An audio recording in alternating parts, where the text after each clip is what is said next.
Hello दोस्तों, स्वागत है आपका हमारे इस यूट्यूब चैनल एग्जाम वर्ल्ड में। मैं हूं श्रीकांत। आज हम लोग पढ़ेंगे करंट अफेयर्स की पत्रिका है प्रतियोगिता दर्पण। ये हिंदी मासिक पत्रिका है और ये फरवरी 2022 का संस्करण है। ठीक है, हम लोगों ने जनवरी का क्रॉनिकल और प्रतियोगिता दर्पण दोनों पहले ही पढ़ चुके हैं। अब हम लोग फरवरी में आ गए हैं। ठीक है, तो चलिए शुरू करते हैं। शुरू करने से पहले मैं आपको बता देना चाहता हूँ कि इस वीडियो में आपको खेल कूद को नहीं जोड़ा गया है। ठीक है, खेल कूद का जो पार्ट है उसको अभी अलग कर दिया हूं क्योंकि वीडियो काफ़ी लंबा हो रहा था। ठीक है, तो खेल कूद के पार्ट को अलग किया गया है। उस पूरे खेल कूद को हम क्रॉनिकल के वीडियो में कवर कर लेंगे। ठीक है, और पीडीएफ जैसा होता था पीडीएफ वैसा ही रहेगा। पीडीएफ में कोई चेंजेस नहीं होंगे। ठीक है, ठीक है। तो चलिए शुरू करते हैं फरवरी के करंट अफेयर्स प्रतियोगिता दर्पण के। तो चलिए शुरू करते हैं पहले राष्ट्रीय घटनाक्रम से, जहां पहला टॉपिक है हेलीकॉप्टर दुर्घटना में chief of defence staff general Bipin Rawat का निधन। तो देखिए, हुआ यूं कि 8 दिसंबर को तमिलनाडु के नीलगिरी जिले में कुन्नूर में एक हेलीकॉप्टर दुर्घटना हुआ। भारत के जो पहले चीफ ऑफ डिफेंस स्टाफ मतलब सीडीएस जिसे हम लोग कहते हैं, जनरल बिपिन रावत और उनकी पत्नी पत्नी का नाम था मधुलिका रावत। उनके साथ साथ अन्य 12 सैन्यकर्मी भी थे उस हेलीकॉप्टर में, जिनका हेलीकॉप्टर दुर्घटना में मृत्यु हो गया। ठीक है, देखा जाए तो दुर्घटना के दिन 11 सैनिक कर्मियों का निधन हुआ था। ठीक है, कुल 12 सैन्यकर्मी थे, लेकिन 11 सैन्यकर्मी का निधन दुर्घटना के दिन ही हो गया था। एक बच गए थे, लेकिन 6 दिन बाद अस्पताल में इलाज के दौरान भी उनका भी निधन हो गया। ठीक है, अब देखा जाए तो जो हेलीकॉप्टर था, हेलीकॉप्टर का नाम था MI-17V5 हेलीकॉप्टर था। ठीक है, अब देखा जाए तो कोयम्बटूर के निकट वायुसेना के सुल्लूर स्टेशन से वेलिंगटन के डिफेंस सर्विस स्टाफ कॉलेज के लिए ये प्रातः 11:48 पर उड़ान भरा था। लेकिन हुआ यूं कि ये अपने लक्ष्य तक पहुंचने से मात्र 10 किलोमीटर पहले ही दुर्घटनाग्रस्त हो गया और घाटी में गिर गया। ठीक है, कुछ प्रत्यक्षदर्शी जो थे जिन्होंने ये दुर्घटना को देखा था, उनके अनुसार जो खराब मौसम था और उस खराब मौसम में जो धुंध के कारण हेलीकॉप्टर थोड़ा नीचे उड़ता हुआ पेड़ से टकरा गया और घाटी में गिर गया। ठीक है, ये कुछ प्रत्यक्षदर्शी का कहना था। अब देखा जाए तो 9 दिसंबर को हेलीकॉप्टर का ब्लैक बॉक्स ढूंढ लिया गया। 8 दिसंबर को दुर्घटना हुआ था और 9 दिसंबर को हेलीकॉप्टर का जो ब्लैक बॉक्स है उसको ढूंढ लिया गया। और एयर मार्शल मानवेंद्र सिंह की अध्यक्षता में दुर्घटना के कारणों की जांच के लिए तीनों सेनाओं को एकीकृत दल का गठन रक्षा मंत्रालय ने किया है। चलिए अब देखते हैं कि इसमें किन किन लोगों की मृत्यु हुई थी। तो देखिए, जो हेलीकॉप्टर दुर्घटना में मारे गए लोगों की सूची अगर देखें तो पहले थे हमारे पहले सीडीएस, भारत के पहले CDS chief of defence staff general Bipin Rawat. ठीक है, और उनकी पत्नी दूसरी है, जो जनरल बिपिन रावत की पत्नी है श्रीमती मधुलिका रावत। ठीक है, साथ में brigadier L S Lidder, lieutenant colonel Harjinder Singh, group captain Varun Singh. ये ग्रुप कैप्टन वरुण सिंह जो थे 8 दिसंबर को जो दुर्घटनाग्रस्त हुआ था उसमें ये बच गए थे और 6 दिन बाद मतलब कि 14 दिसंबर को इनका निधन हुआ था अस्पताल में। फिर नेक्स्ट है विंग कमांडर PS चौहान। फिर 7वां है स्क्वाड्रन लीडर कुलदीप सिंह। 8वां है जूनियर वारंट ऑफिसर दास और हवलदार सतपाल, नायक गुरसेवक सिंह, नायक जितेंद्र कुमार, लांस नायक विवेक कुमार और आखिरी है लांस नायक B साई तेजा। ठीक है, इन लोगों का निधन हो गया, दुर्घटनाग्रस्त हो गए थे। चलिए अब नेक्स्ट देखें। नेक्स्ट है कि भारतीय नौसेना में 32 वर्षों की सेवा के पश्चात INS खुखरी सेवा मुक्त। अब देखा जाए तो 23 दिसंबर 2021 को देश में ही निर्मित ये मिसाइल से लैस पहला युद्धपोत जो INS खुखरी है उसको ससम्मान सेवा मुक्त कर दिया गया। देखा जाए तो ये भारतीय नौसेना में शामिल हुआ था 23 अगस्त 1989 को। ठीक है, भारतीय नौसेना में शामिल हुआ था और इसका निर्माण किया गया था मझगांव डॉक शिप बिल्डर्स के द्वारा। ठीक है, देखिए जाए तो INS खुखरी जो है वो अब तक मतलब अपना पूरे कार्यकाल में 6,44,897 नॉटिकल मील की यात्रा कर चुका था। ठीक है, जो कि पृथ्वी के 30 चक्कर और पृथ्वी से चंद्रमा की दूरी का 3 गुना के बराबर है। ठीक है, देखिए अगर देखा जाए तो INS खुखरी का जो ये नामकरण हुआ था वो भारतीय नौसेना का पहला युद्धपोत जो कि 1971 में, ठीक है 1971 में भारत पाकिस्तान युद्ध में पाकिस्तानी पनडुब्बी के एक टारपीडो के हमले से दीव में दीव के निकट समुद्र में डूब गया था, ठीक है। और उसी के नाम पर इसका नाम आईएनएस खुखरी रखा गया। और आईएनएस खुखरी जो था वो समुद्र में डूबने वाला भारतीय नौसेना का अकेला युद्धपोत था, ठीक है। चलिए अब नेक्स्ट टॉपिक देखें। नेक्स्ट है ब्रह्मोस मिसाइल की वायु संस्करण का परीक्षण। तो देखा जाए तो ये 8 दिसंबर को डीआरडीओ के द्वारा इसका परीक्षण किया गया। मतलब ब्रह्मोस मिसाइल का जो वायु संस्करण था उसका परीक्षण हुआ है डीआरडीओ के द्वारा 8 दिसंबर को। इसका जो परीक्षण स्थल है वो उड़ीसा के निकट तट पे, मतलब एकीकृत परीक्षण रेंज जो चांदीपुर है वहां से हुआ था। और इसका ये जो है ये सुपरसोनिक लड़ाकू विमान सुखोई 30 MKI के द्वारा इसका परीक्षण हुआ। फिर देखा जाए तो ब्रह्मोस मिसाइल के जो लैंड अटैक संस्करण है या फिर एंटी शिप संस्करण का परीक्षण इससे पहले भी किया जा चुका है और ये वायु संस्करण का परीक्षण था। लैंड अटैक संस्करण में जो नए परीक्षणों के तहत हुआ यूं कि नए इसकी गति जो है 2.8 मैक ध्वनि की गति से लगभग 3 गुना। मैक का मतलब हो गया जितना भी मैक है उसको ध्वनि की गति से गुना कर दिया जाए, तो लगभग 3 गुना, ठीक है, ये लैंड अटैक संस्करण का। और इसका जो मारक रेंज है वो 290 किलोमीटर से बढ़ाकर अब 400 किलोमीटर तक बढ़ाया जा चुका है, ठीक है। चलिए अब नेक्स्ट टॉपिक देखते हैं हम लोग। नेक्स्ट है सतह से हवा में मार करने वाली vertical launch short range missile का परीक्षण, ठीक है। Vertical launch short range surface to air missile मतलब VLSRSAM, ठीक है। देखा जाए तो 7 दिसंबर को स्वदेशी रूप से जो डिजाइन किया गया और विकसित किया गया जो vertical launch short range surface to air missile है उसका सफल परीक्षण हुआ। परीक्षण स्थल जो है वो है उड़ीसा के तट पर चांदीपुर स्थित एकीकृत परीक्षण रेंज।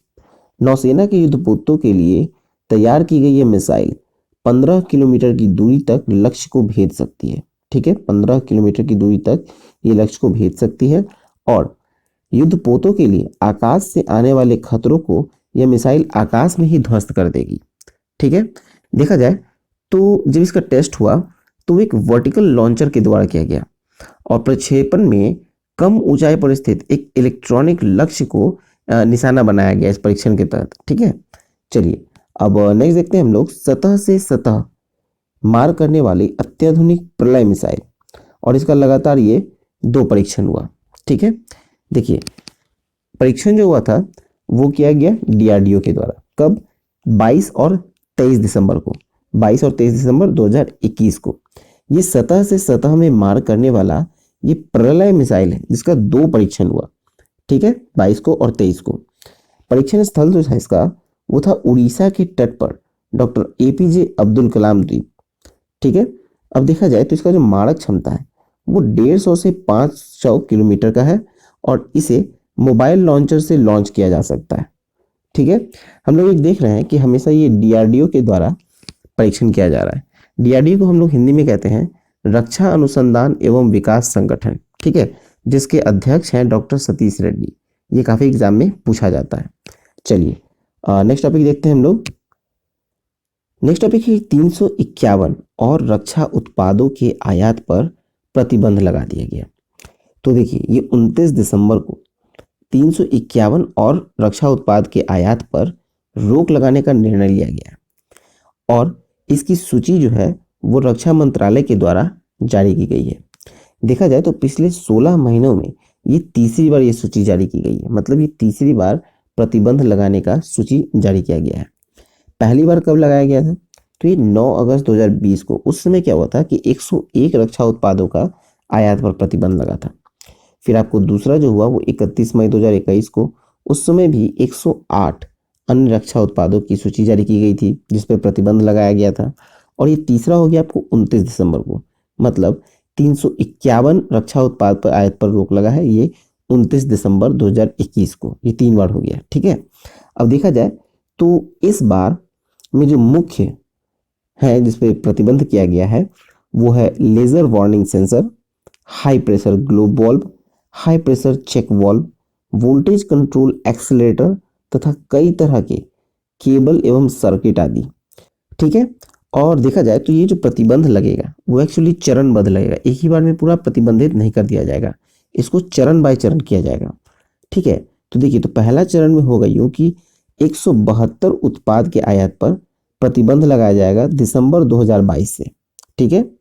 और दूसरा चरण में होगा कि 89 मतलब 89 उत्पादों के आयात पर प्रतिबंध लगेगा दिसंबर 2023 से, और फिर 90 उत्पादों के आयात पर प्रतिबंध लगेगा दिसंबर 2024 से, ठीक है। ये सब प्रभावी हो जाएंगे उस समय से।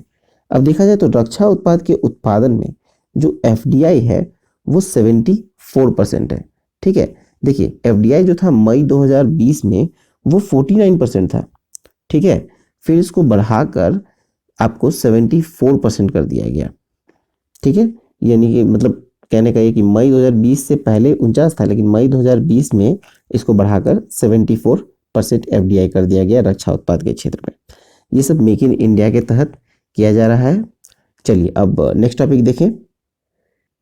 नेक्स्ट टॉपिक है इसरो द्वारा विदेशी उपग्रहों के प्रक्षेपण। तो देखिए, 16 दिसंबर 2021 को केंद्रीय विज्ञान और प्रौद्योगिकी राज्य मंत्री जो स्वतंत्र प्रभार में है तथा परमाणु ऊर्जा एवं अंतरिक्ष मंत्री जो हैं, जिनका नाम है डॉक्टर जितेंद्र प्रसाद, उन्होंने बताया कि 1999 से लेकर अब तक, ठीक है, 1999 से लेकर अब तक 34 देशों के कुल मिलाकर 342 विदेशी उपग्रहों को इसरो के द्वारा अपने ध्रुवीय उपग्रह प्रक्षेपण यान के द्वारा मतलब पीएसएलवी के द्वारा, पोलर सैटेलाइट लॉन्च व्हीकल के द्वारा अंतरिक्ष में स्थापित किया गया है, ठीक है। उन्होंने ये बताया कि 2021 से 23 के दौरान 4 देशों के विदेशी उपग्रहों को अंतरिक्ष में स्थापित करने के लिए 6 अनुबंध इसरो ने किए थे, ठीक है। ये 2021 से 23 के लिए है। 4 देशों के विदेशी उपग्रहों को अंतरिक्ष में प्रक्षेपण किया जाएगा, इसके लिए 6 अनुबंध इसरो ने किए हैं। इन प्रक्षेपण से उसे 132 मिलियन यूरो का राजस्व इसरो को प्राप्त होगा, ठीक है। कहने का मतलब कि ये 6 अनुबंध हुआ है जिसमें 4 विदेशी मतलब 4 देशों से जो विदेशी उपग्रह अंतरिक्ष में जाने वाले हैं मतलब स्थापित किए जाएंगे इसरो के द्वारा, इस प्रक्रिया में इसरो को 132 मिलियन यूरो का राजस्व प्राप्त होगा, ठीक है। 3 वर्षों में मतलब 2019 से 21 में जो वाणिज्यिक आधार पर किए गए विदेशी उपग्रहों का प्रक्षेपण से $35 मिलियन और 10 मिलियन यूरो का राजस्व इसरो को प्राप्त हुआ है, ठीक है।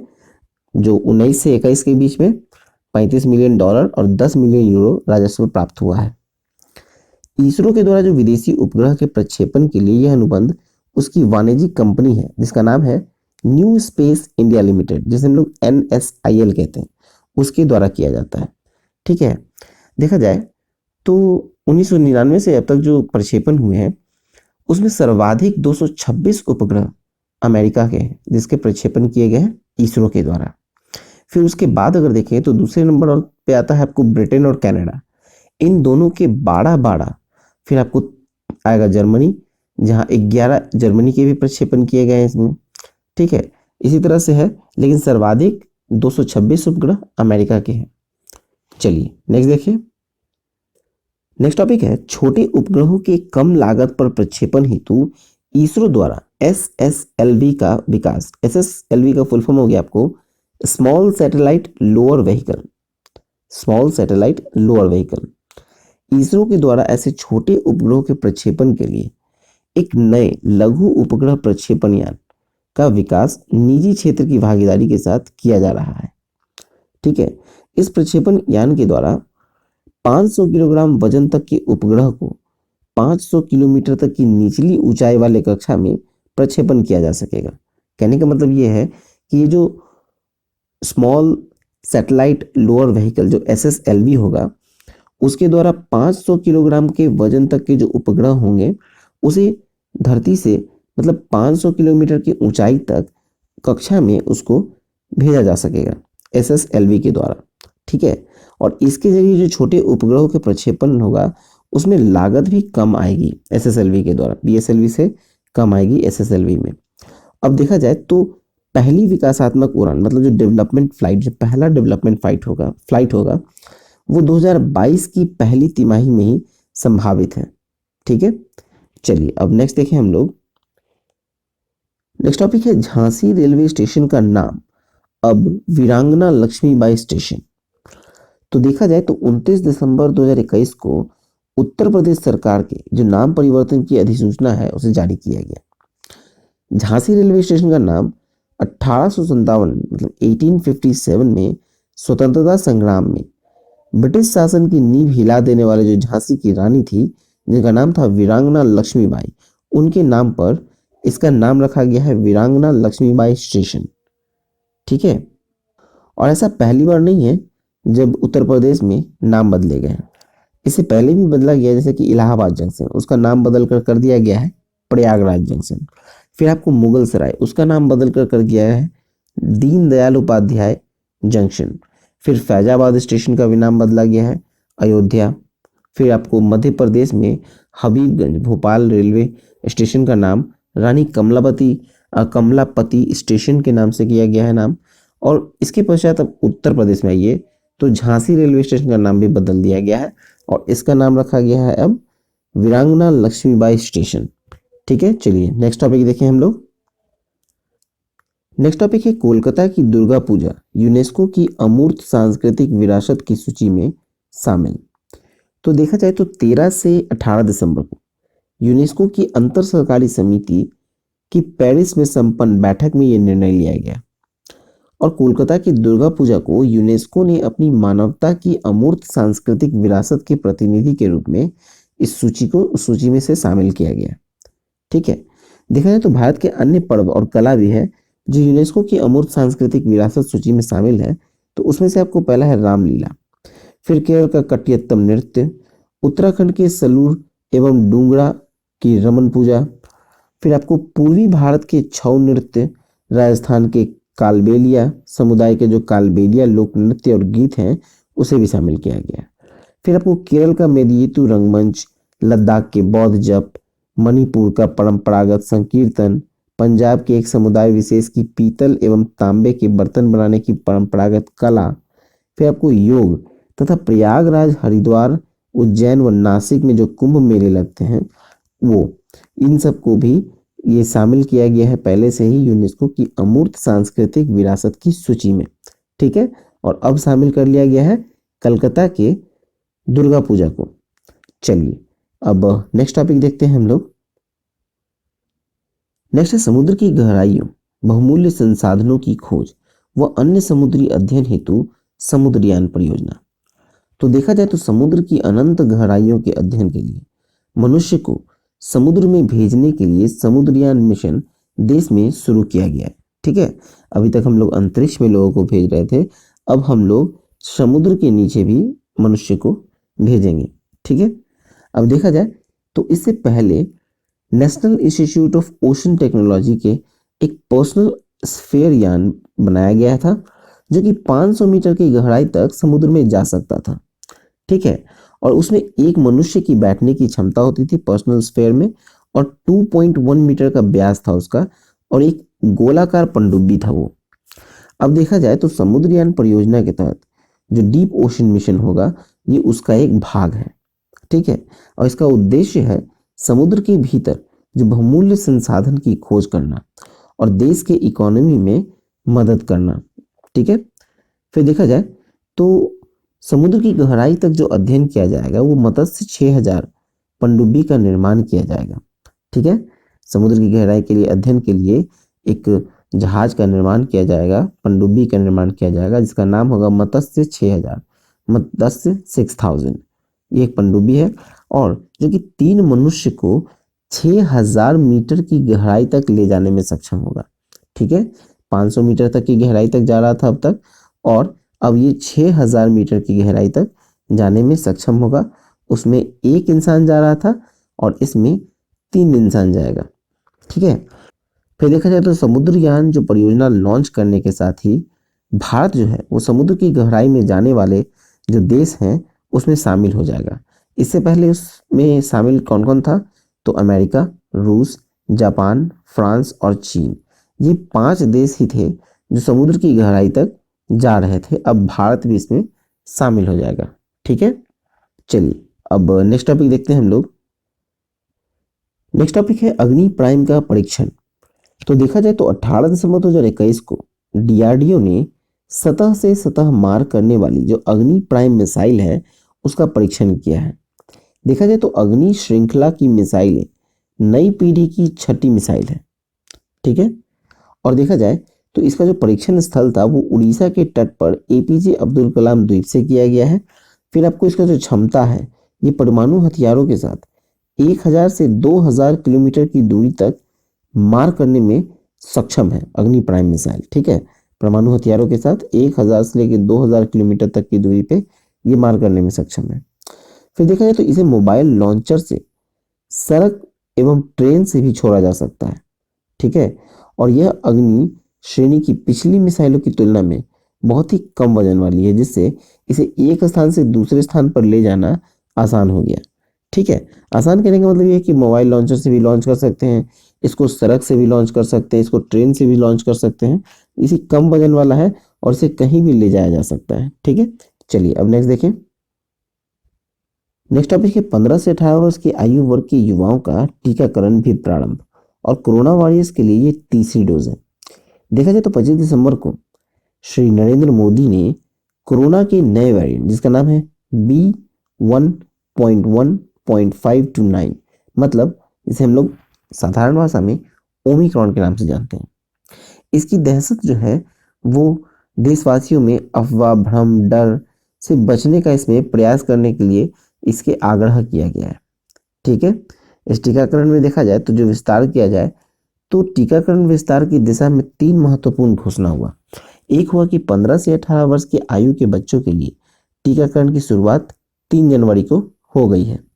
फिर दूसरा था कि corona warriors, health workers, frontline workers, जिनका इस लड़ाई में देश को सुरक्षित रखने में बहुत बड़ा योगदान रहा है, जो आज भी कोरोना मरीजों की सेवा में अपना बहुत समय बिताते हैं, उनके लिए टीके का तीसरा जो कि प्रिकॉशनरी डोज कहा जा रहा है, तीसरा डोज मतलब प्रिकॉशनरी डोज है, उसे आमतौर पर बूस्टर डोज भी कहते हैं हम लोग, उसे शुरू किया गया है 10 जनवरी 2022 से। और जिन लोगों ने सेकेंड डोज ले लिया है उसके 9 महीने बाद ये थर्ड डोज लेना है। ठीक है, चलिए आगे देखिए। इसमें तो 60 वर्ष से जो अधिक आयु के कॉर्मोबिटी है, मतलब कि वो पहले से ही किसी रोग से पीड़ित हैं, वो बुजुर्ग को भी डॉक्टर की सलाह से प्रिकॉशनरी डोज जो है दिया जा रहा है 10 जनवरी 2022 से। ऐसे बुजुर्गों की टीके के लिए जो तीसरी खुराक है उसके लिए चिकित्सक की स्वीकृति लेनी होगी, क्योंकि थर्ड डोज स्ट्रांग हो सकता है, इसलिए स्वीकृति लेनी होगी। 60 वर्ष से अधिक उम्र के लोगों की संख्या जो है वो लगभग अभी देखा जाए तो 14 करोड़ है। ठीक है, चलिए नेक्स्ट देखते हैं। नेक्स्ट टॉपिक है ब्रह्मोस मिसाइल के विनिर्माण केंद्र का लखनऊ में शिलान्यास। तो देखा जाए तो 26 दिसंबर को जो कि ब्रह्मोस सुपरसोनिक क्रूज मिसाइल है उसके उत्पादन के लिए विनिर्माण केंद्र लखनऊ में उसका शिलान्यास किया गया है। ठीक है, देखिए तो ब्रह्मोस मिसाइल जो है सुपरसोनिक क्रूज मिसाइल, उसको भारत के डीआरडीओ और रूस के एनपीओ मासिनोस्त्रोनिये जो है उनके संयुक्त उपकरण से इसे बनाया गया है। अब देखा जाए तो ये नामकरण जो है वो भारत के ब्रह्मपुत्र नदी और रूस के मस्कावा नदी के नाम से मिलाकर बनाया गया है, इसलिए इसका नाम है ब्रह्मोस। ठीक है, ब्रह्म आपको ब्रह्मपुत्रा का और रूस मस्कोवा का। अब देखा जाए तो डीआरडीओ की एक टेस्टिंग लैब है, टेस्टिंग लैब रक्षा प्रौद्योगिकी और परीक्षण केंद्र यानी defence technology and test centre, इसका शिलान्यास भी हुआ है। फिर है कि ब्रह्मोस के साधन केंद्र के लिए 200 एकड़ भूमि उत्तर प्रदेश सरकार ने लखनऊ में उपलब्ध कराई है, लखनऊ के हरैनी में। फिर है कि इस इकाई में 80 से 100 ब्रह्मोस मिसाइल प्रति वर्ष तैयार किए जा सकेंगे। ठीक है, चलिए नेक्स्ट देखें। अब मूव करते हैं हम लोग अंतर्राष्ट्रीय घटनाक्रम में, जहां पहला है कि राष्ट्रपति श्री रामनाथ कोविंद की बांग्लादेश यात्रा। तो देखिए ये 15 से 17 दिसंबर को भारत के राष्ट्रपति श्री रामनाथ कोविंद ने बांग्लादेश की राजकीय यात्रा की थी। ठीक है, और देखा जाए तो इस यात्रा का जो मुख्य उद्देश्य था वो था कि बांग्लादेश का जो 50वां विजय दिवस समारोह है उसमें भागीदारी। ठीक है, अब देखिए तो ढाका में जो विजय दिवस परेड हुआ उसमें भारतीय सशस्त्र बल के तीनों अंगों का 122 सदस्यीय दल ने भाग लिया था। ठीक है। भारतीय सेना का मतलब भारतीय सशस्त्र बल का जो तीनों अंग है उसमें से 122 सदस्यीय दल ने भाग लिया था। अब देखा जाए तो भारत के राष्ट्रपति जो बांग्लादेश की 3 दिन की यात्रा के दौरान कई प्रमुख घोषणाएं उन्होंने की। ढाका में मुक्ति युद्ध संग्रहालय को बंगबंधु बापू डिजिटल प्रदर्शनी का उपहार देना, फिर दिल्ली विश्वविद्यालय में बंगबंधु पीठ की पहली नियुक्ति की घोषणा करना और 5 वर्षों की अवधि के लिए नूतन भारत बांग्लादेश मंत्री मुक्ति योद्धा छात्रवृत्ति योजना का विस्तार शामिल है। ठीक है। इसमें आगे है कि बांग्लादेश के साथ भारत का संबंध इसकी पड़ोसी पहले मतलब नेबरहुड फर्स्ट और एक्ट ईस्ट नीतियों का मुख्य स्तंभ में से एक है। ठीक है। चलिए अब नेक्स्ट देखते हैं। नेक्स्ट टॉपिक है कि नासा का पार्कर यान सूर्य की कोरोना को छूने वाली मानव निर्मित पहली वस्तु।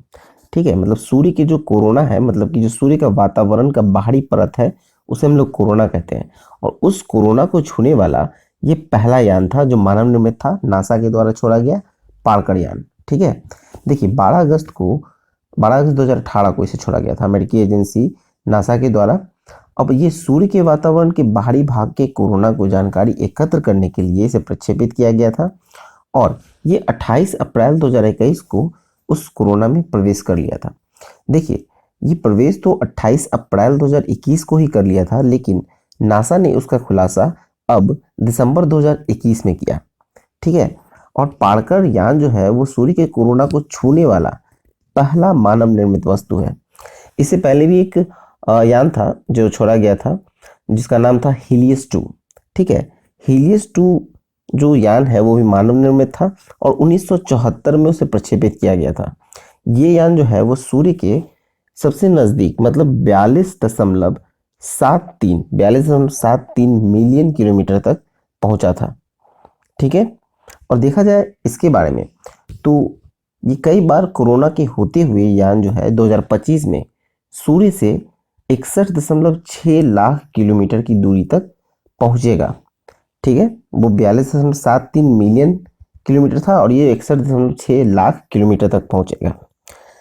इसमें एक चीज और देखा जाए तो 28 अप्रैल को यानी 28 अप्रैल 2021 को पार्कर जो है वो कम से कम 3 बार कोरोना से होकर गुजरा था और जिसमें सबसे अधिक अवधि देखा जाए तो 5 घंटे तक वहां रहा था। ठीक है।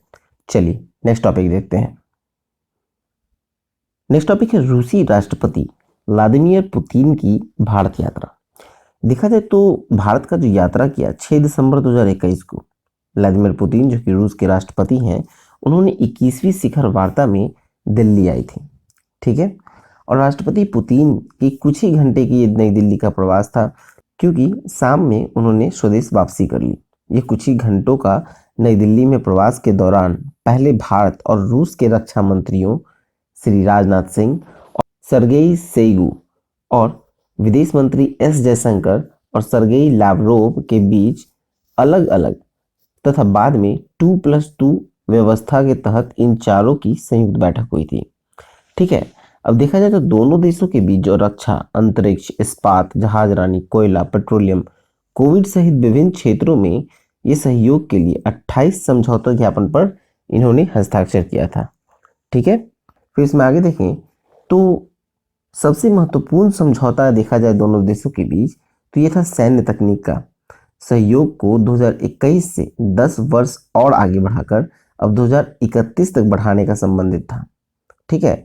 फिर देखा जाए तो इस समझौते के तहत अमेठी में कोरबा में 6 लाख से अधिक AK-203 असॉल्ट राइफल का निर्माण भारत और रूस के संयुक्त साझेदारी से किया जाएगा। ठीक है। और ये पहली मौका होगा, ये पहला बार होगा विश्व में कि इन राइफलों का निर्माण रूस के बाहर किसी देश में होगा। ठीक है।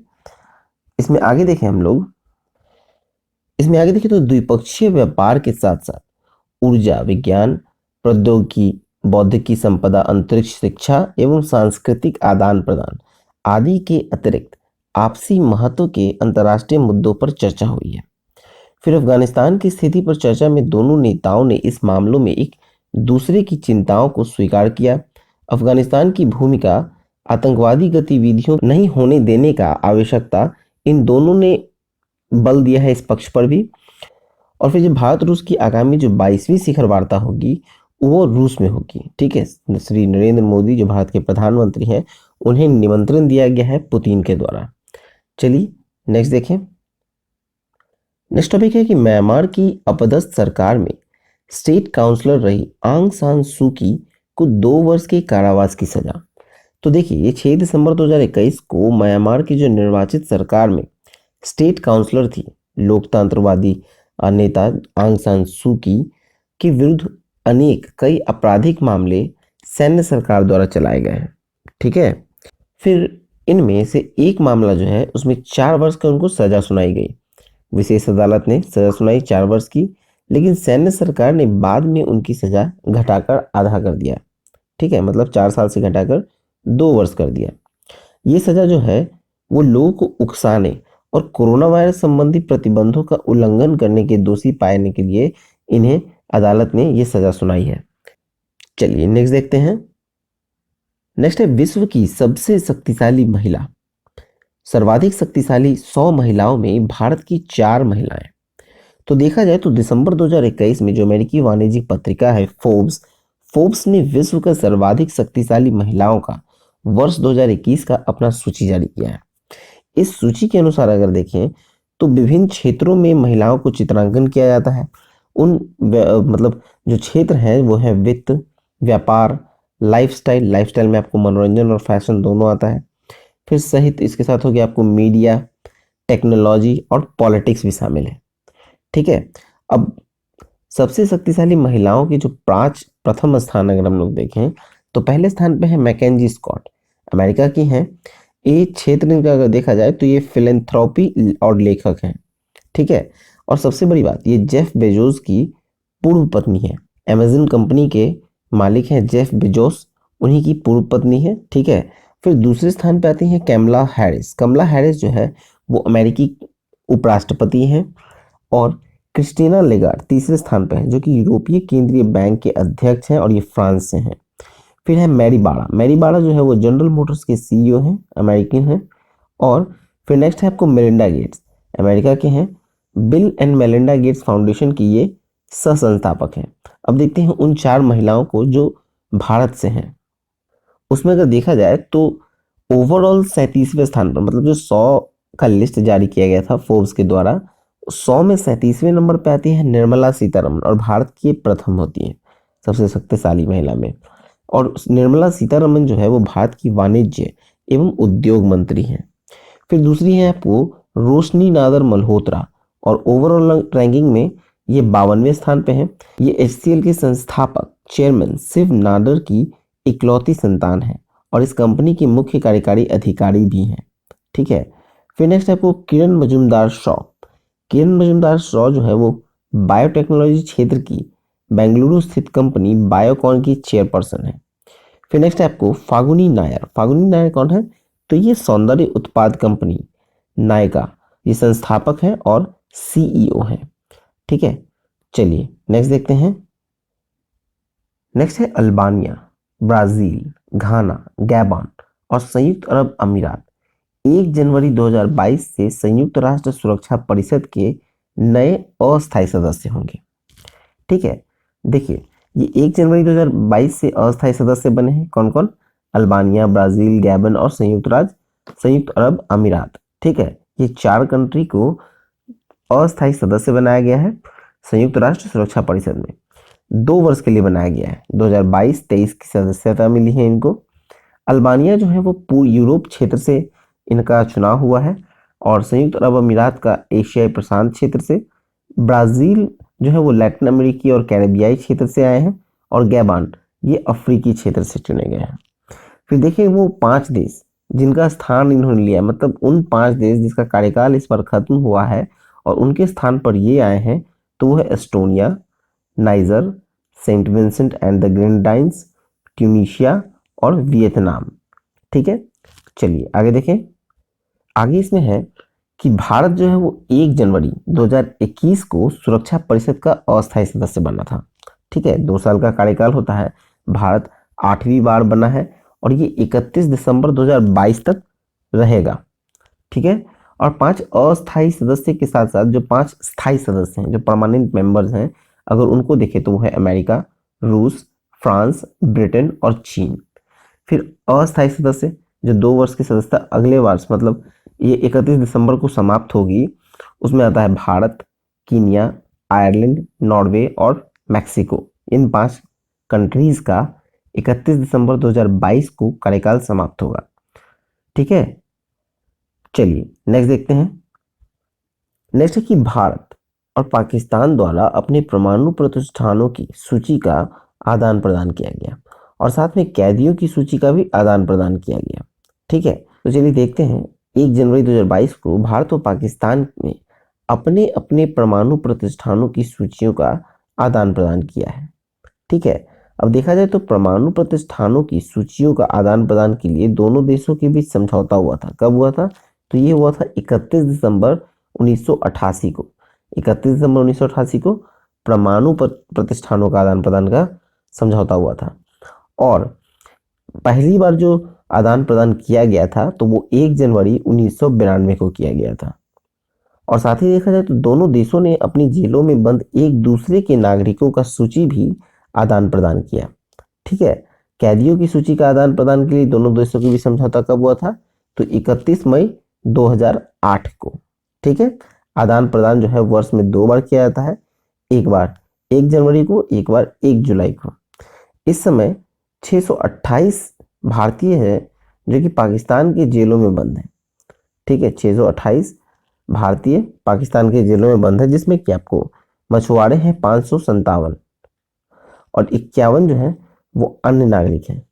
ठीक है, उसी तरह से हम देखें कि पाकिस्तानियों जो हैं, पाकिस्तानी कैदी जो हैं भारत की जेल में कितने बंद हैं, तो वो है कुल 355, ये रिपोर्ट के अनुसार है, और जिसमें 73 मछुआरे हैं और 283 अन्य नागरिक हैं।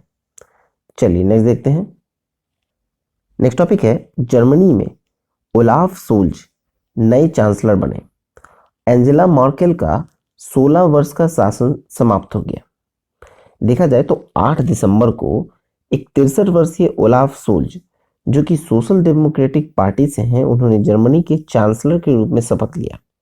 ठीक है, और देखा जाए तो ओलाफ सोल्ज जो है वो एंजेला मर्केल की गठबंधन सरकार में भी थे और उस गठबंधन सरकार में ये वाइस चांसलर थे और वित्त मंत्री थे।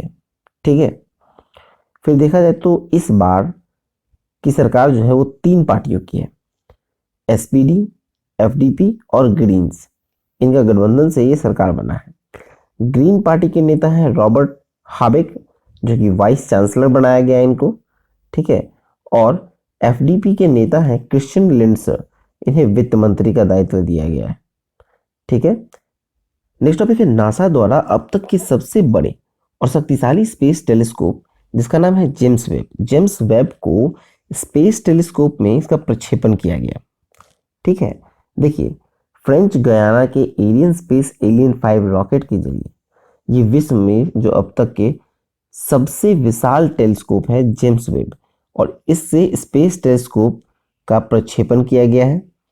पृथ्वी से 18 लाख किलोमीटर की दूरी पे ये सेकेंड लैंग्वेज पॉइंट पर इसे स्थापित किया जाएगा। ठीक है, आगे देखें तो लैंग्वेज पॉइंट जो है वो अंतरिक्ष में पृथ्वी और सूर्य के बीच वह स्थिति है जहां किसी पिंड को स्थिर स्थिति में रखा जा सकता है।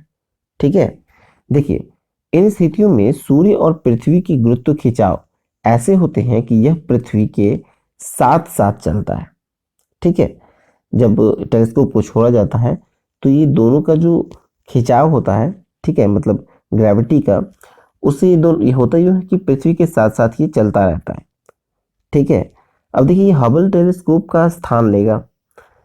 हबल टेलीस्कोप द्वारा 30 वर्ष से अधिक समय तक वैज्ञानिकों को अंतरिक्ष की तस्वीरें और अंदरूनी जानकारियां उपलब्ध कराई गई हैं। इसमें आगे देखें तो ये ब्रह्मांड के इतिहास तक का अवलोकन कर सकेगा। ठीक है, और इसे बिग बैंग तक की जानकारियां एकत्र करेगा। ये इसका नामकरण जो है 1961 से 68 के दौरान नासा के प्रमुख जेम्स एडविन वेब के नाम पर किया गया है। ठीक है, चलिए नेक्स्ट देखिए। अब मूव करते हैं हम लोग आर्थिक वाणिज्यिक परिदृश्य की ओर, जिसमें पहला टॉपिक है कि 2021-22 की पांचवी मौद्रिक नीति में भी रेपो दर सहित सभी प्रमुख बैंकिंग दरें अपरिवर्तित। तो देखिए ये 8 दिसंबर 2021 को आरबीआई के द्वारा जो वित्तीय वर्ष 2021-22 का जो पांचवा मौद्रिक नीति है उसे घोषित किया गया। ठीक है, दिसंबर 2021 में किया गया है 8 दिसंबर को। अब इसके तहत देखा जाए तो रेपो रेट जो है वो अभी 4% पे है, रिवर्स रेपो रेट 3.35% पे, बैंक दर 4.25% पे, एमएसएफ दर जो है वो है 4.25 पे, नकद आरक्षण अनुपात मतलब सीआरआर कैश रिजर्व रेशियो जिसे कहते हैं वो भी 4% पे है, और सांविधिक तरलता अनुपात जिसे एसएलआर कहते हैं, ठीक है, ये है अभी आपको 18% पे। चलिए नेक्स्ट टॉपिक देखें। नेक्स्ट टॉपिक है प्रधानमंत्री आवास योजना जो ग्रामीण है मार्च 2024 तक जारी रखने का सरकार का निर्णय। तो देखा जाए तो ये 25 नवंबर को ग्रामीण क्षेत्रों में सबके लिए आवास उपलब्ध कराने के उद्देश्य से पूरी तरह से प्राप्त करने के लिए प्रधानमंत्री आवास योजना जो ग्रामीण है वो मार्च 2024 तक जारी रखने का निर्णय लिया गया है। ठीक है, देखा जाए तो योजना के तहत जो लक्ष्य था 2.95 करोड़ आवास का, 2.95 करोड़ आवास के निर्माण का जो कार्य पूरा किया जा सके उसके लिए अभी भी अधूरा है। ठीक है, 155.75 लाख आवास का निर्माण कार्य अभी बचा हुआ है, और इसमें जो कुल वित्तीय भार है वो है 2,17,257 करोड़ रुपए ये अनुमानित है, और केंद्र सरकार का हिस्सा इसमें रहेगा 1,25,106 करोड़, और राज्य सरकार का हिस्सा रहेगा 73,475 करोड़।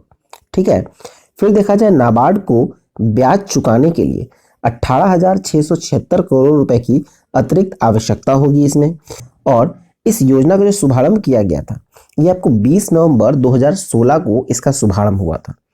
फिर इसमें देखा जाए तो पहला चरण था वो 2016-17 से लेकर 2018-19 के दौरान था, उसमें 1 करोड़ पक्के घर, ठीक है, पक्के आवास का निर्माण, और दूसरे चरण में जो 2019-20 से लेकर 21-22 तक था उसमें 1.95 करोड़ आवास का निर्माण हेतु सहायता उपलब्ध कराने के लक्ष्य था।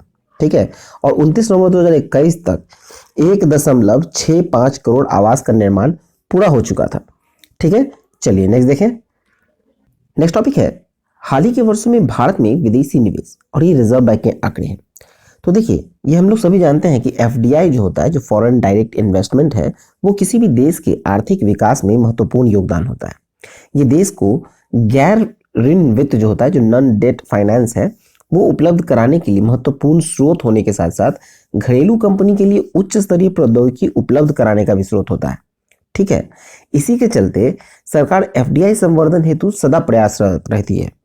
ठीक है, और इसमें देखा जाए तो भारतीय रिजर्व बैंक के हवाले से जो उपयुक्त आंकड़े हैं जो वाणिज्य मंत्रालय के द्वारा 8 दिसंबर 2021 को लोकसभा में प्रस्तुत किए गए हैं, उसमें हम लोग देखें तो जो वर्ष 2020-21 का है, जो विदेशी प्रत्यक्ष निवेश है एफडीआई अरब डॉलर में, वो है 81.973। ठीक है, और एफपीआई यानी जो विदेशी पोर्टफोलियो निवेश है वो है 38.725 अरब डॉलर में। ठीक है, इसलिए देखा जाए तो ये आंकड़े हैं वो अनुकूल नीतियों के चलते देश में विदेशी निवेश काफी संतोषजनक हाल में इस वर्ष में हुई है। ठीक है, चलिए नेक्स्ट देखते हैं। नेक्स्ट है लघु बचतों पर ब्याज दर अपरिवर्तित।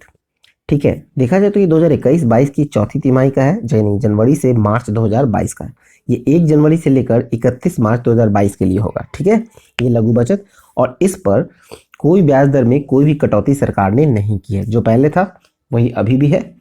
ये आपको पोस्ट ऑफिस के जो बचत खाते होते हैं ये उनके लिए है। ठीक है, तो इसमें देखा जाए तो बचत खाते मतलब सेविंग अकाउंट्स में 4% दिया जा रहा है।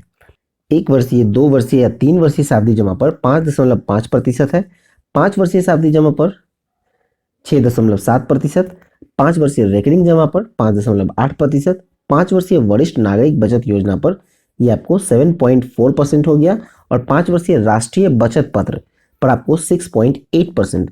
ठीक है, ये पूरा डाटा उस पीडीएफ में दे दिया जाएगा। ठीक है, चलिए अब नेक्स्ट देखते हैं हम लोग।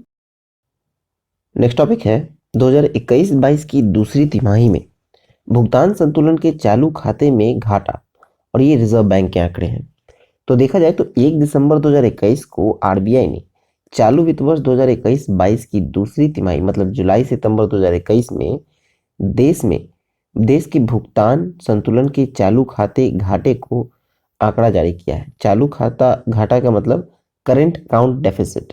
ठीक है, देखा जाए तो दूसरी तिमाही में देश में चालू खाता का जो घाटा है वो 9.6 अरब डॉलर है, मतलब ये जीडीपी का 1.3% है।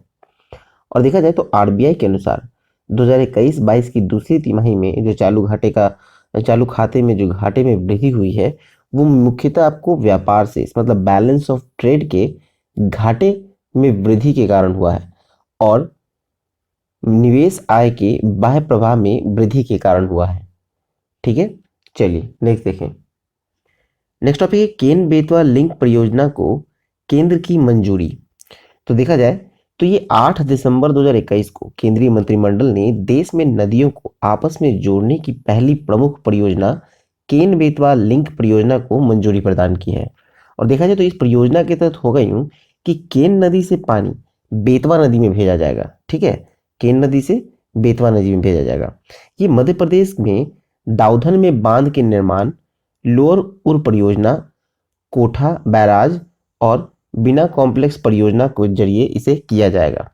ठीक है, अब देखा जाए तो इससे बुंदेलखंड क्षेत्र में पानी की कमी वाला जो 10.62 लाख हेक्टेयर क्षेत्र है उसमें सिंचाई की सुविधा मिल सकेगी इससे, और 62 लाख लोगों को पेयजल उपलब्ध कराया जा सकेगा इससे। इसमें आगे है कि इस परियोजना से 103 मेगावाट पन बिजली और 27 मेगावाट सौर ऊर्जा पैदा होगी। ये परियोजना 8 वर्ष में पूरी होने वाली है जिसमें लागत है 44,605 करोड़। ये अनुमानित राशि है। ठीक है, चलिए नेक्स्ट देखें। नेक्स्ट टॉपिक है मसालों के उत्पादन एवं निर्यात में वृद्धि।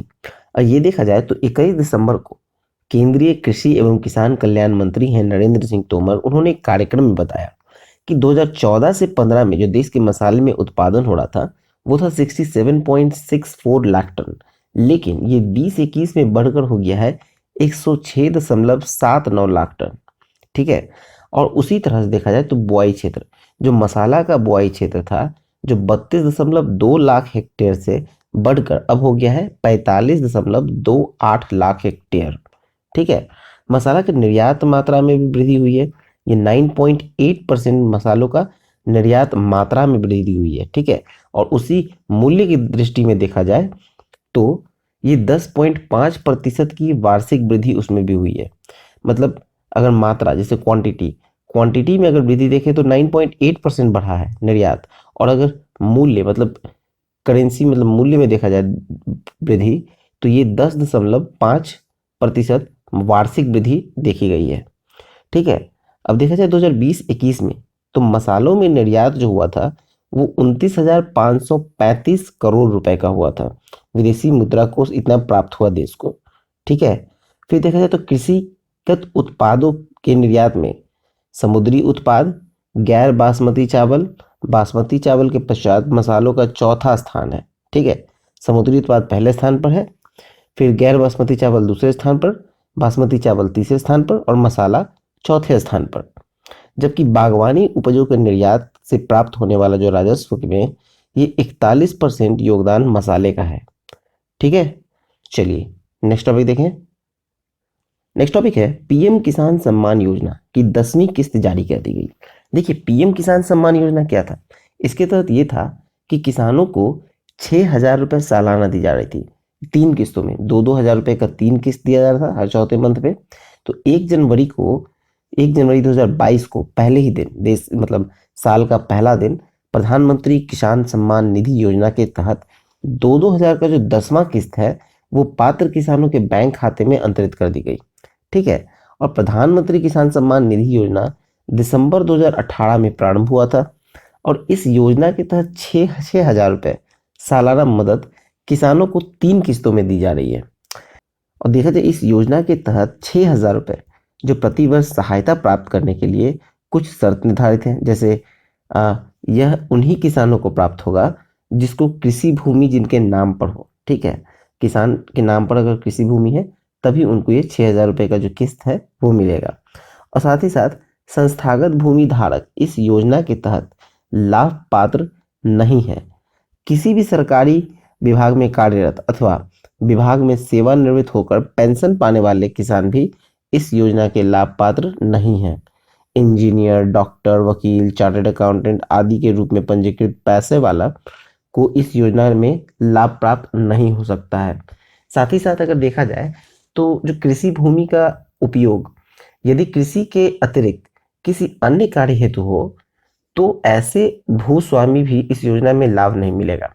साथ में संवैधानिक पद पर जो पूर्व में या फिर वर्तमान में धारक हैं या वर्तमान मंत्री हो या पूर्व मंत्री हो, वो इस योजना के लाभ पात्र नहीं होंगे। ठीक है, यह है पीएम किसान सम्मान निधि योजना। ठीक है, चलिए नेक्स्ट देखें। नेक्स्ट टॉपिक है अप्रैल दिसंबर 2021 में देश के वस्तुगत निर्यात लगभग 300 अरब डॉलर के रहे।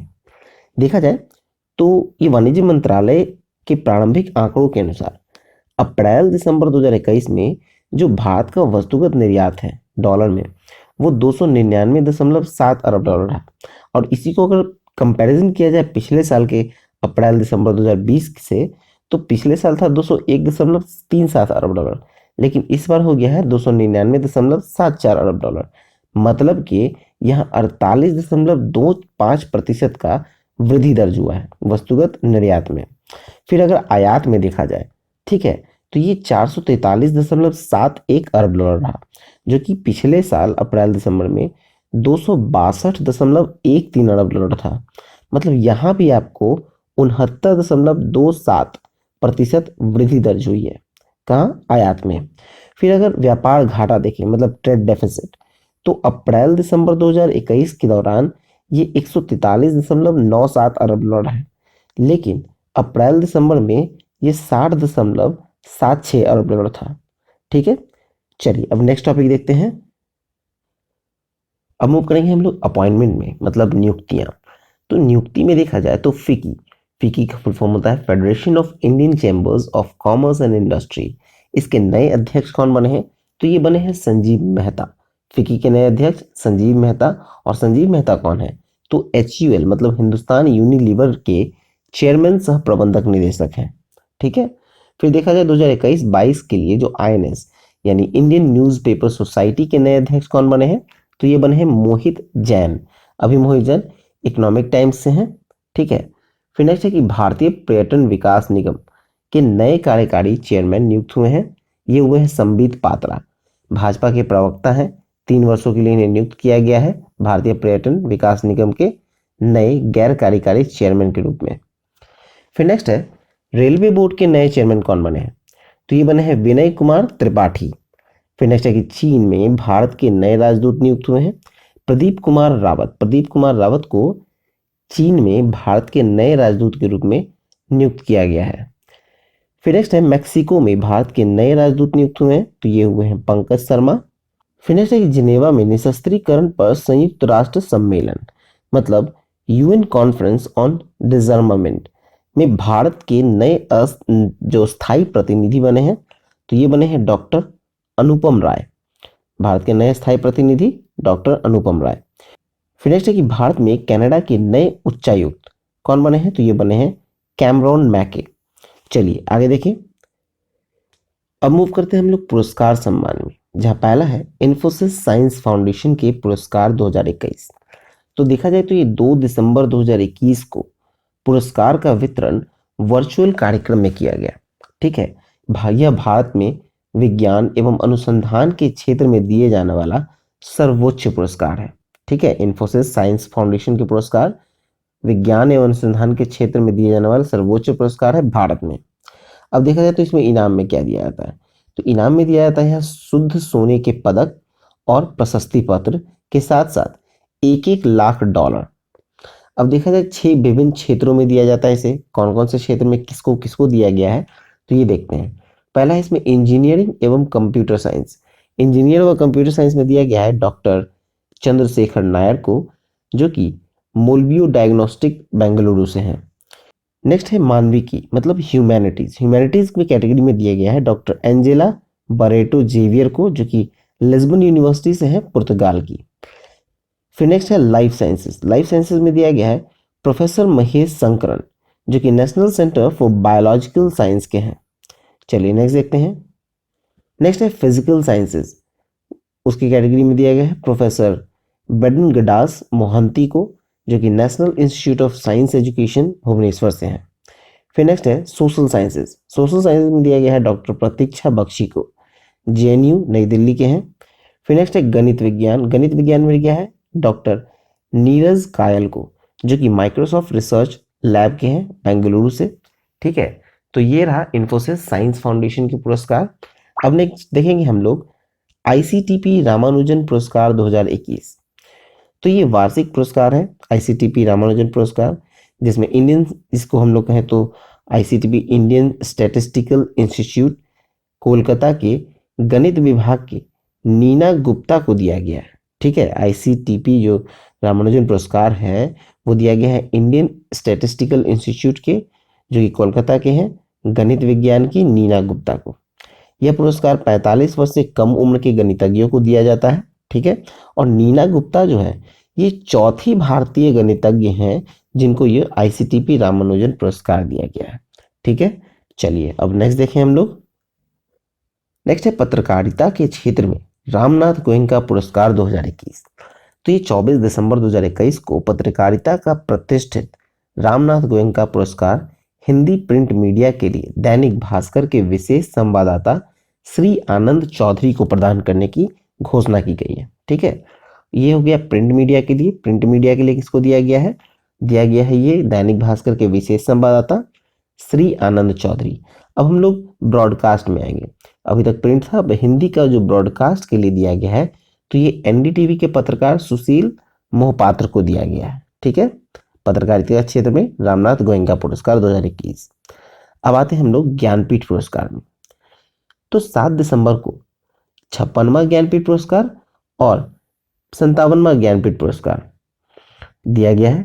56वां ज्ञानपीठ पुरस्कार हो गया 2020 के लिए और 57वां ज्ञानपीठ पुरस्कार हो गया 2021 के लिए। अब देखा जाए तो 56वां ज्ञानपीठ पुरस्कार के विजेता हैं नीलमणि फुकन, जो कि असमिया कथाकार हैं, और 2021 के लिए जो 57वां ज्ञानपीठ पुरस्कार विजेता है वो है दामोदर मावजी, ये कोंकणी लेखक हैं। चलिए नेक्स्ट देखते हैं।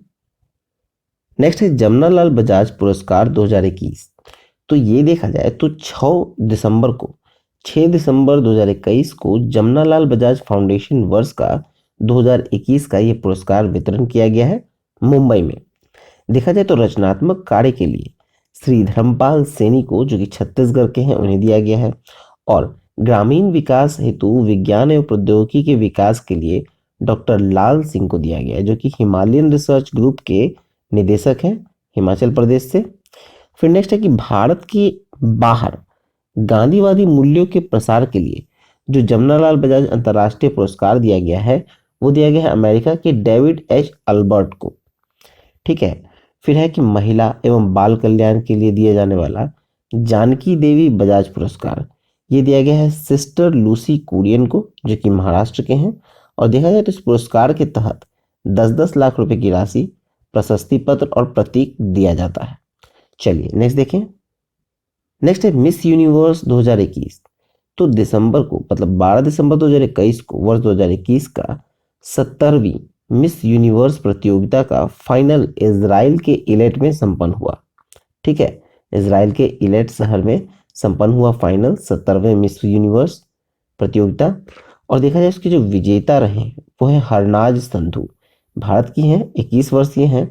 और देखा जाए तो ये ताज जो इन्हें मिला है हरनाज संधू को, भारत को, मतलब ये 21 वर्षों के अंतराल के बाद भारत के किसी महिला, मतलब किसी सुंदरी को दिया गया है। ठीक है, 21 साल पहले लारा दत्ता ने जीता था। और नेक्स्ट है कि प्रथम उप विजेता तो वो है नादिया फेरेरा, पराग्वे के हैं, और द्वितीय उप विजेता जो रहे वो है लालेला मस्वाने। चलिए नेक्स्ट देखते हैं। नेक्स्ट टॉपिक है प्रधानमंत्री नरेंद्र मोदी को भूटान के सर्वोच्च नागरिक पुरस्कार। तो देखा जाए तो दिसंबर 2021 को भूटान की सरकार ने भारत के प्रधानमंत्री नरेंद्र मोदी को अपने देश का सर्वोच्च नागरिक सम्मान, जिसे कहते हैं order of the Druk Gyalpo, वो देने की घोषणा की है। ठीक है, भूटान के प्रधानमंत्री ने कहा, जो कि डॉक्टर लोताय तसेरिंग हैं, उन्होंने कहा कि भारत के प्रधानमंत्री नरेंद्र मोदी के बारे में, क्योंकि कोरोना महामारी के दौरान भूटान को जो सहयोग दिया है वो बेजोर है। ठीक है, चलिए अब नेक्स्ट देखें। नेक्स्ट टॉपिक है स्पेस एक्स। ठीक है, स्पेस एक्स के सीईओ एलन मस्क टाइम पत्रिका के वर्ष 2021 के पर्सन ऑफ द ईयर चुने गए। तो देखा जाए तो एरोस्पेस कंपनी है स्पेस एक्स, और इलेक्ट्रिक कंपनी है टेस्ला, इलेक्ट्रिक वाहन कंपनी है टेस्ला। उसने सीईओ, उसके दोनों के सीईओ हैं एलन मस्क, उसको पर्सन ऑफ द ईयर घोषित किया गया है। दिसंबर 2021 के अंक में प्रथम पृष्ठ पर उनकी तस्वीर छापी गई है। ठीक है, टाइम्स के द्वारा। और अगर देखा जाए तो टाइम पत्रिका के जो प्रधान संपादक हैं एडवर्ड फेल्से ने लिखा है कि पर्सन ऑफ द ईयर होना किसी व्यक्ति के प्रभावशाली होने को दर्शाता है। मतलब कुछ लोग ऐसे हुए हैं जिन्होंने धरती पर जीवन या धरती के बाहर इतना प्रभाव डाला हो। ठीक है, चलिए नेक्स्ट देखिए। नेक्स्ट है टाइम के एंटरटेनर ऑफ द ईयर, वो एथलीट ऑफ द ईयर 2021। तो ये है entertainer of the year Olivia Rodrigo, जो कि अमेरिकी गायिका है और गीत लेखिका है। फिर एथलीट ऑफ द ईयर जो दिया गया है वो सिमोन बाइल्स को दिया गया है, जो कि अमेरिका के जिम्नास्ट हैं। ठीक है, नेक्स्ट देखते हैं। नेक्स्ट टॉपिक है वर्ल्ड एथलेटिक्स पुरस्कार 2021। तो ये भारत की लंबी कूद की पूर्व वर्षों की प्रसिद्ध एथलीट, जिसे वर्ल्ड एथलेटिक्स में वुमेन ऑफ द ईयर पुरस्कार से सम्मानित किया गया, वो है अंजू बॉबी जॉर्ज। ठीक है, और वर्ल्ड एथलेटिक्स की महिलाओं में सर्वश्रेष्ठ एथलीट कौन चुनी है, तो ये है इलेना थॉम्सन हिरार। हिरार जो है ये जमैका की हैं। और वर्ल्ड एथलेटिक्स में पुरुषों में सर्वश्रेष्ठ एथलीट चुने गए हैं कार्स्टन वारहोम, जो कि नॉर्वे के हैं। और राइजिंग स्टार पुरुष हैं एरियोन नाइटन अमेरिका के, और राइजिंग स्टार महिला है एथिंग मू अमेरिका के। फिर इसमें लास्ट है कोचिंग अचीवमेंट पुरस्कार, तो ये है बॉबी केर्सी, जो कि अमेरिका के हैं। ठीक है, चलिए नेक्स्ट देखा जाए। नेक्स्ट है BBC sports personality of the year 2021।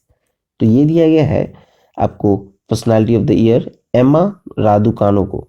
एमा रादुकानो जो है वो अमेरिकी ओपन टेनिस महिला एकल खिताबें जीतने वाली 19 वर्षीय खिलाड़ी हैं। ठीक है, चलिए नेक्स्ट देखते हैं। नेक्स्ट है टेनिस के पुरुष खिलाड़ी में वर्षांत एटीपी पुरस्कार 2021।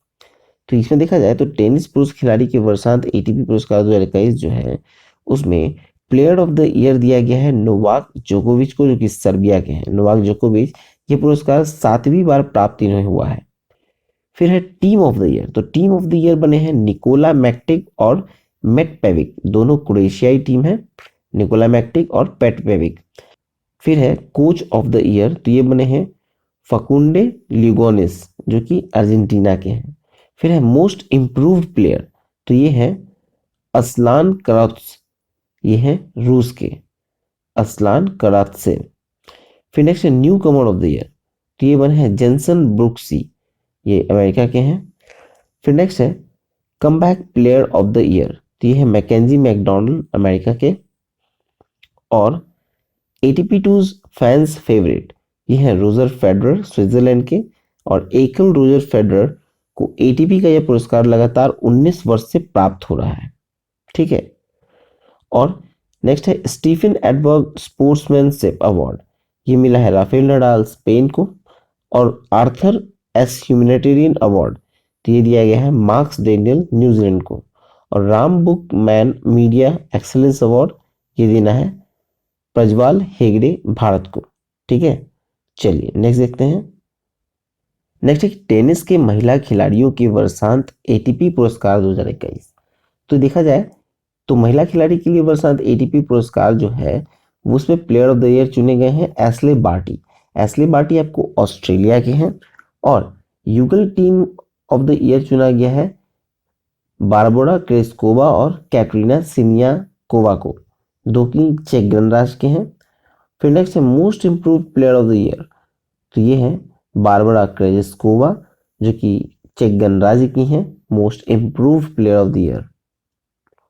फिर है newcomer of the year, तो newcomer of the year जीते हैं एमा रादुकानु ब्रिटेन के।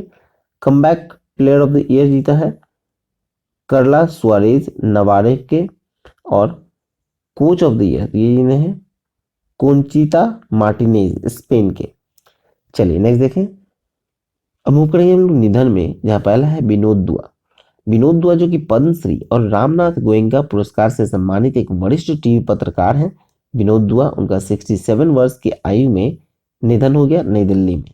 ठीक है।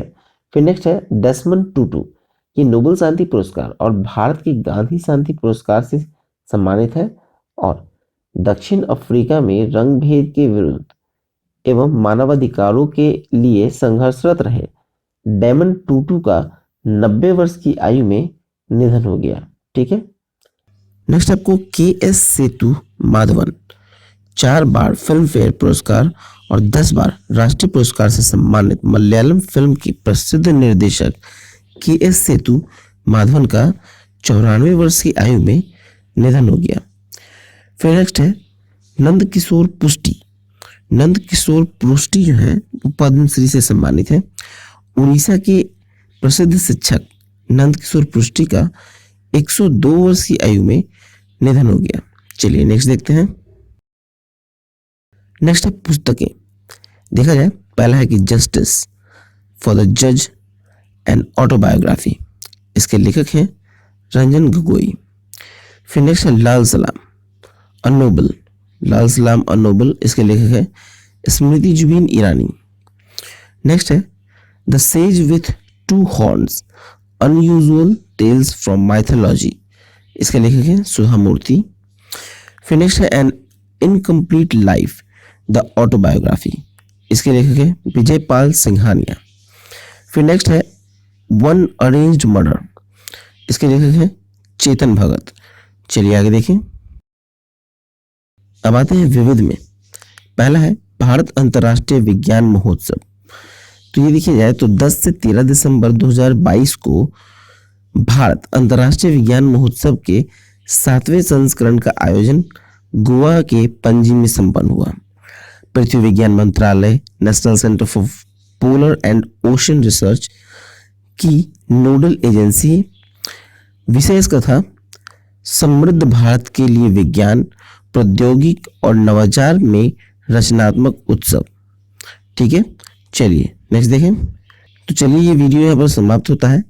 खेलकूद इसमें ऐड नहीं किया गया था, उसको आपको क्रॉनिकल की वीडियो में दे दिया जाएगा खेलकूद को। ठीक है। पूरा प्रतियोगिता दर्पण के खेलकूद को क्रॉनिकल के वीडियो में दे दिया जाएगा। इस वीडियो को अच्छा लगा हो तो प्लीज लाइक और शेयर कर दें और सब्सक्राइब नहीं किया है तो अभी भी सब्सक्राइब कर लें। पीडीएफ लिंक डिस्क्रिप्शन में है या फिर टेलीग्राम ज्वाइन कर लिए, वहां पे दे दिया जाएगा। ठीक है। तो चलिए मिलते हैं नेक्स्ट वीडियो में। All the best and thank you for watching exam world.